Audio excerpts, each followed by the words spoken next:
chik mar tero ywak e mbele doho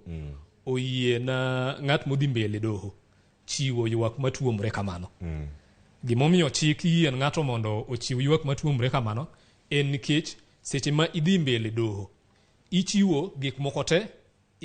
ichal ng'at ma koro idhi to ichako ywak koro inyiso gik moko te ma neno timre ya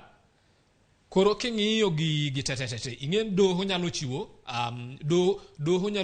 doho nyalo chopo i uamuzi ma opogore. Doho nyalo wacho na kaka ging'iye yiero notimre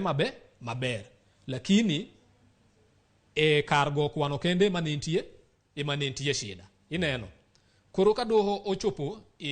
uamuzi kamano ni yiero notimre maber lakini ne nitie na shida gine kujumlisha ombulu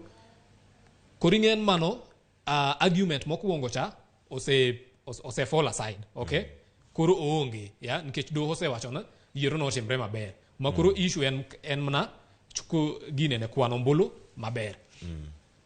Secondly, but ka doho ochopo ma oyudo na yiero ne ok otimre maber kabisa ya chutho yiero no ne ok otimre maber